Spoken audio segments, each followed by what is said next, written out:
Salut à tous et bienvenue sur Compta Génie, c'est Paul Beatty. Aujourd'hui, on plonge dans un sujet crucial pour tout entrepreneur, comptable ou étudiant en finance. Les effets de commerce. Vous en avez sûrement déjà entendu parler, mais savez-vous vraiment comment les enregistrer selon les normes du Cisco ADA révisé? Pas de panique, je vais vous guider pas à pas. À la fin de cette vidéo, la lettre de change et le billet à ordre n'auront plus aucun secret pour vous. Alors, restez bien jusqu'au bout, car je vous promets une explication claire, nette et précise. C'est parti. Pour commencer, qu'est-ce qu'un effet de commerce? Imaginez que vous vendez des marchandises à un client, mais il ne peut pas vous payer tout de suite. Il vous promet de vous payer dans 60 jours.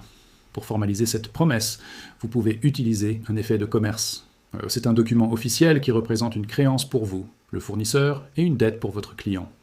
Il y en a deux types principaux. La lettre de change, aussi appelée traite, et le billet à ordre. La grande différence, c'est que la lettre de change est émise par le fournisseur, le tireur, qui donne l'ordre à son client, le tiré, de payer. Le billet à ordre, lui, est une promesse écrite du client, le souscripteur, de payer son fournisseur. Dans les deux cas, c'est un engagement ferme. Maintenant, passons à la comptabilité. Comment enregistrer ça? Prenons un exemple simple. L'entreprise Alpha vend pour 1 million de francs CFA de marchandises à l'entreprise Beta, payable dans 90 jours par lettre de change. Chez le fournisseur, l'entreprise Alpha, la vente est classique au départ. On débite le compte 411 clients pour 1 million et on crédite le compte 701 vente de marchandises pour le même montant. Simple, non? C'est à la réception de la lettre de change acceptée par le client que les choses changent. On va sortir la créance du compte client classique pour la mettre dans un compte spécifique.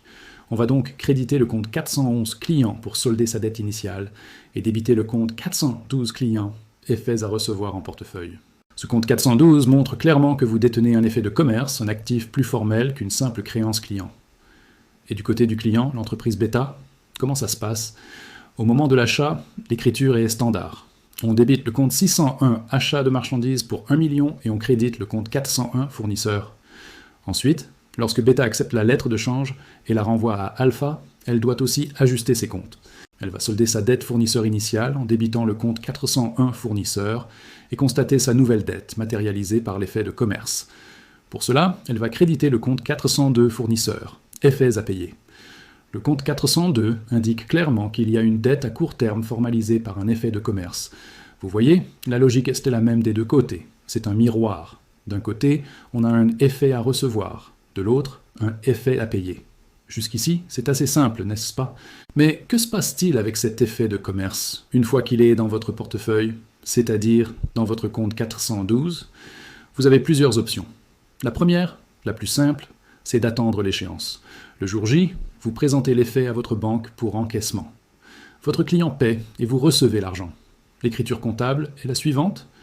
Vous débitez votre compte de trésorerie, par exemple le 521 banque, pour 1 million, et vous créditez le compte 412 clients, effets à recevoir en portefeuille pour solder l'effet.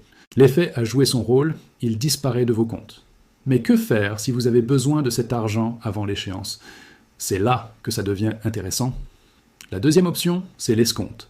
Si vous avez un besoin urgent de trésorerie, vous pouvez vendre votre effet de commerce à votre banque avant l'échéance. La banque vous avance l'argent. Mais attention, elle ne le fait pas gratuitement. Elle va prélever des frais, les agios, qui comprennent des intérêts et des commissions. Imaginons que la banque vous prélève 50 000 francs de frais pour notre effet de 1 million. Vous recevrez donc 950 000 francs. Comment on comptabilise ça? On va créditer le compte 56 escompte d'effet pour 1 million. Oui, on utilise un compte de crédit de trésorerie spécifique.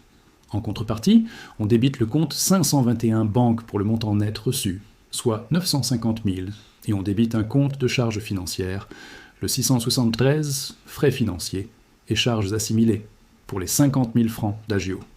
À ce stade, vous n'avez pas encore soldé votre compte 412, car si le client ne paie pas à l'échéance, la banque se retournera contre vous.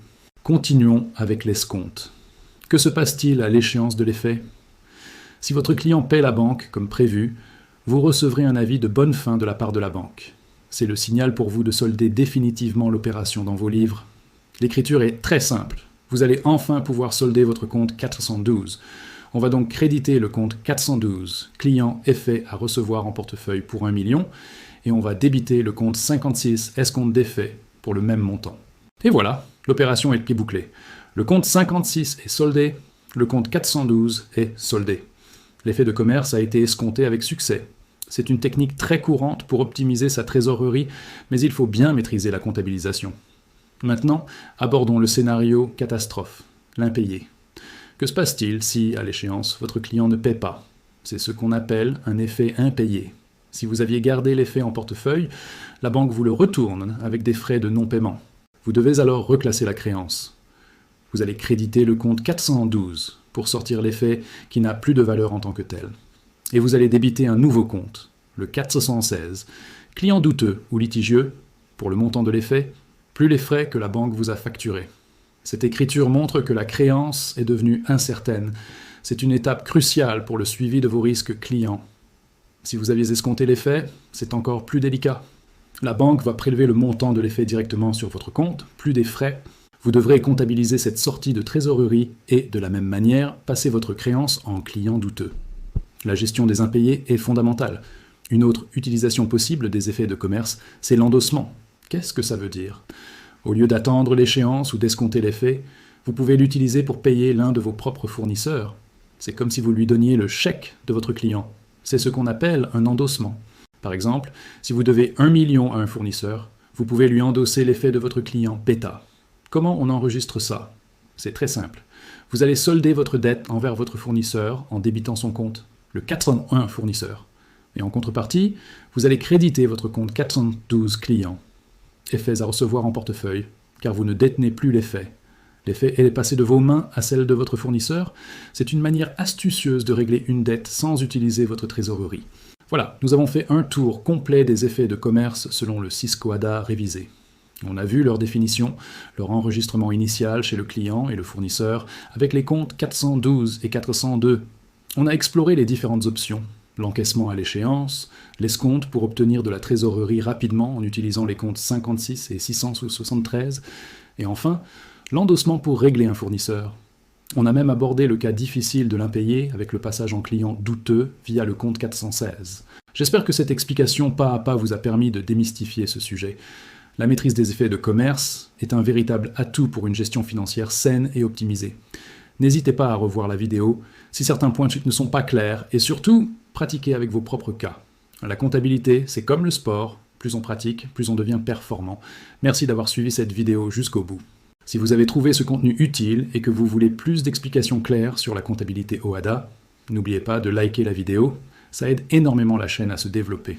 Et surtout, abonnez-vous à Comptagenie et activez la cloche des notifications pour ne manquer aucune de nos prochaines vidéos. Si vous avez des questions ou des suggestions de sujets, laissez-les en commentaire. Je lis et je réponds à tout le monde. C'était Paul Bitty et je vous dis à très bientôt pour un nouveau cours de compta. Prenez soin de vous